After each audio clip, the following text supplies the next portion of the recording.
All right, welcome back, Panthers fans. This is the Fifth Line 5R crew coming at you with another Florida Panthers post-game recap show. I'm Alex Baumgartner, joined with Jamie Goldman and Shane Marinelli from the Five Region Sports Network. On Sunday night, the Florida Panthers took on an Atlantic Division foe in the Toronto Maple Leafs for the first time this season. Both teams are sitting in playoff spots. Toronto and Florida both played back-to-backs the night before, with Toronto losing to Montreal, Florida winning a comeback win against the Ottawa Senators. Heading into the game, Florida sat higher in the standings than Toronto. Toronto came in, opened the scoring, kind of a back and forth game. Panthers took the lead. Then Toronto came back, tied it, and eventually, with a couple power play goals and an empty netter with 0.4 seconds left, they went on to win 5-2. This caps off the Florida Panthers' pretty much extended road trip. They did go home for a little bit, but the next game will be at home against Montreal. So just quick thoughts on what you guys saw from the game. Shane, you can go first. Uh, it's frustrating because it's the first time you've played Toronto in a couple of years, so you just this game has been building into I would say just kind of a dud tonight. But like we kind of talked about in the chat, it's like you can't be too mad at this one. The second out of a back to back, it kind of felt like a trap game in some ways. I did say we can probably get into the concerns. I do think like defensively there is just too many breakdowns, but I felt in that third period, especially the first 10 minutes, when we just kind of own the puck possession, we're just putting tons of pucks on net. And I was watching the game with a friend. I even said, we're either going to score here or they're just going to get that one cheap one. They're going to get one possession, get the one breakaway, and then you're just like, it's not our night. And even when they pulled the goalie, they had a few chances, and you're just like, tonight's just not our night. Of course, it's probably the best goaltending performance Toronto's gotten in, 2 months? Well, Peter Mrazek was on waivers 8 days ago. He comes in 30 saves, pretty much stood on his head when the Panthers pulled the goalie with 4 minutes. Florida easily could have put at least one of those goals past. But as you said, one cheap breakaway might take it, and it was a 3-2. It was a 3-2 game. Ilya Mikheyev came in, full head of steam. He's probably one of the fastest guys on that Toronto team. Knight really couldn't do anything about it. It was off a 2-on-1. And Toronto didn't control the possession of the game necessarily. It was maybe a little bit leaning towards the Panthers, but fairly an even game in terms of time on possession until the Panthers pulled the goalie towards the end. Jamie, any thoughts off of this performance? Yeah, like you mentioned, not a bad performance from Florida. Like you look at the score and it says 5-2, but I don't think that really represents the flow of the game. Like you mentioned, Florida probably, I don't know the time on attack, but I feel like it was probably pretty even. Florida had a lot of shots, especially in that third period, like Shane mentioned. I don't think it's really cause for concern for the Florida Panthers. Like you mentioned, second night of a back-to-back for Florida. It was also our 7th road game in a row.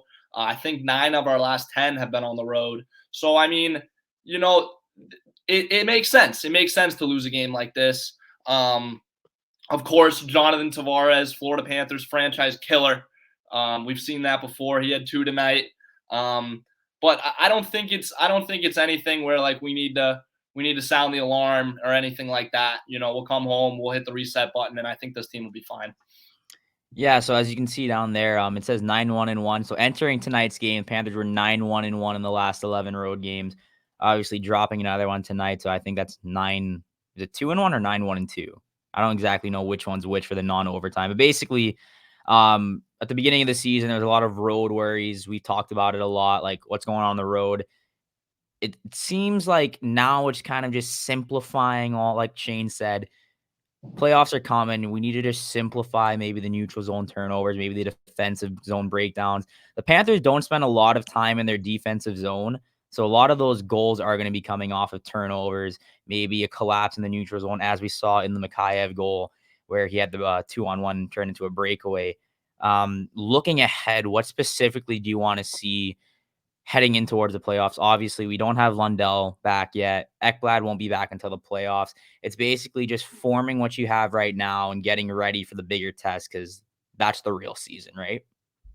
Yeah, like you mentioned, no Ekblad, no Lundell. Also, the moves we made at the trade deadline, these guys, it's going to take some time for them to really start jiving and like get the chemistry going with the other teams. with the other players on the team.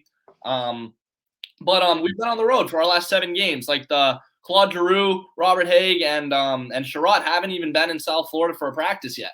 I think this team comes home, they get some practices on home ice, and it'll settle itself down. I think this team will be fine. Yeah, I do want to see, and one thing, he kind of gets crushed on the message boards, especially recently, and I know he's probably one of the more polarizing players on the team, but Weeks has some moments where it's just, I don't want to say Yandel-like, but he just kind of has some mental breakdowns where it's really good, or when he's bad, it is bad sometimes. I just don't know what to kind of make of that. I don't know if when, Ekblad does get back and they kind of, if moving the pairings around, I don't know what your guys' thoughts on that will maybe even it out a little bit, but yeah, I can jump one in of on those that things. point. I have noticed with Uyghur, as good of a defenseman as he is, defensive takeaways, he's still towards the top of the league in takeaways. He does get a little flashy sometimes. Ekblad did it too, but in the defensive zone, when the Panthers are turning over the puck, sometimes like it happened in the Ottawa game, it wasn't the best showing for him. That's one thing you really just have to simplify in the game for everyone on the team.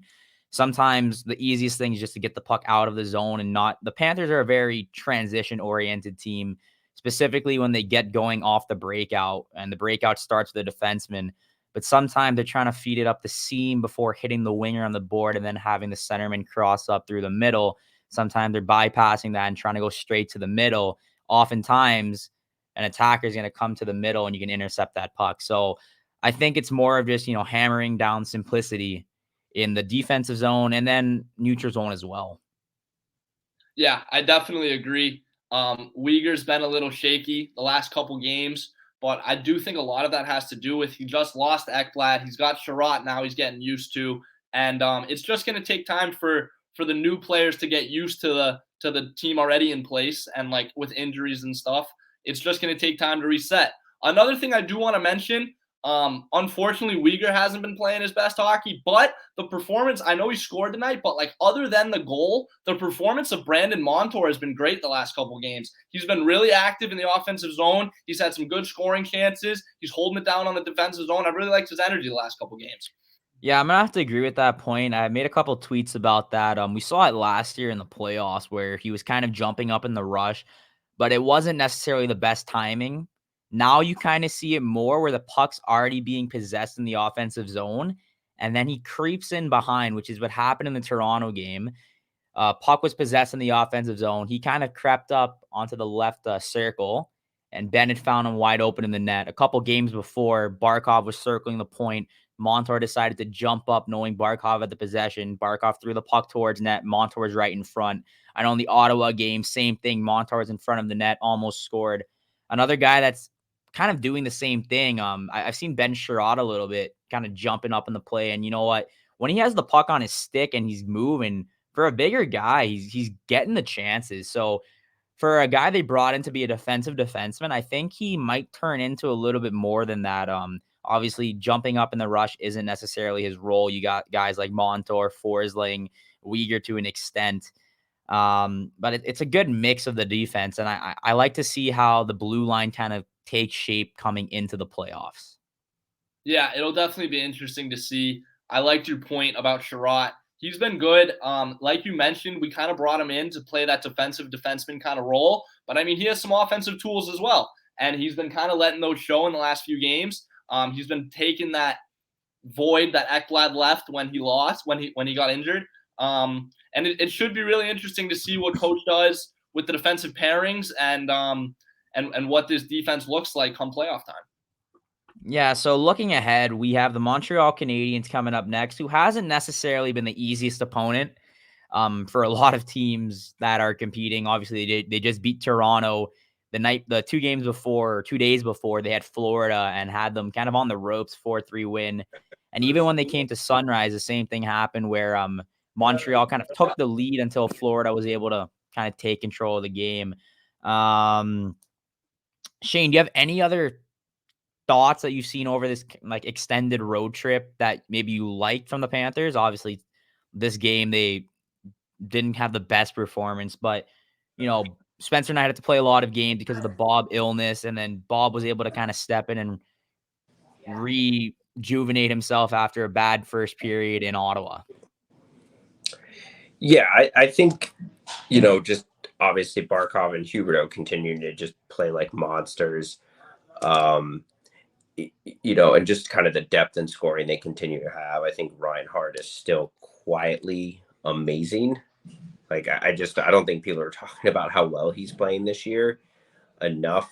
And obviously the power play, I think early in the road, there was a period where the power play was just absolutely on fire. It was the best we've seen it all year. And there'll be a little bit of growing pains without having Ekblad on it. I think, I think that's the biggest thing. I think, Goldie was trying to talk about them meshing. I mean, I think with Drew, they're meshed. Like, he looks like he's been with the team for 5 years, right? In a way, I get. But when you have guys that talented, it's kind of, But I think the special teams will be more important when it comes to kind of settling it, especially without Ekblad. Yeah, the game against Toronto was basically the first time that this power play on the road trip has really looked like they were getting shut down. And even so, they did have some chances. Talking about the offense quickly, the Panthers have 5 20-plus goal scorers, or 6 20-plus goal scorers, with Claude Giroux, who was newly acquired, sitting at 18. So offensive firepower is there. The goalies have, for the majority of the season, have looked a lot better than the goaltending situation last year heading into the playoffs. Defense, we're still trying to see, who's going to be maybe that sixth defenseman, if it's Haig or, who's the sixth defenseman dropping out of the lineup when Ekblad comes back, because it seems like that top four is pretty much set in stone. And then I don't think you can really take Radko Gudas out just with the physical presence he has. They need kind of like those hitting guys, but it's a good pickup, Robert Haig, that 6th round pick, a good value pickup for the Panthers. So I think we should wrap this show up. Any last comments from either of you guys? I really liked what I've seen. Obviously tough night tonight, but I don't think it's really too much of a cause for concern. I'm looking forward for Montreal. Bad day to be Canadian. Yeah, I'd like to see him, just continue and create a little distance with the rest of the division. If you kind of look below us, we got a little bit of breathing room, not enough where we can play 3 or 4 bad games. But what's also interesting is beneath us is quietly Boston is right in the thick of things, and those 3 teams down the stretch. I wonder who's going to kind of emerge as the true number 2. Tampa has not been playing that well lately, and Toronto's kind of up and down, but Boston all of a sudden is right there. Yep. So the Panthers do have a pretty light looking Stay out of the goddamn penalty box, man. Well, that's another thing. The officiating. You gave this team 2 chances and they capitalized. That was Manny's discomfort with not. 0 for 3 tonight. Garbage. All right, looking ahead, the Panthers do have Montreal, Chicago, New Jersey, and Buffalo before seeing this Toronto team once again. See Toronto twice before the end of the season. You see Boston, you see Tampa, and then you see Winnipeg. Other than that, the schedule is looking kind of lighthearted. There's Manny showing the empty FLA Live Arena. I don't know what performance was going off when he was there earlier today. Manny's muted, so I can't hear what he's saying, but the Panthers played like Disney on Ice tonight. That's what happened. All right, we're going to wrap this show up now. Thanks, Jamie. Thanks, Shane. And thanks, Manny, as always. We'll be doing this more, as I said last time. Florida Panthers did lose this game 5-2, but they still sit atop the Atlantic Division. They have a nice little 2-game homestand coming up before going on the road once again. The playoffs are slowly but also quickly approaching. Make sure you subscribe to us here at the 5 Reasons Sports YouTube channel. Follow us over on Twitter at FifthLine5R, where we bring you all the game updates and Florida Panthers news. It's time to hunt. The playoffs are coming soon. We'll see you guys next time.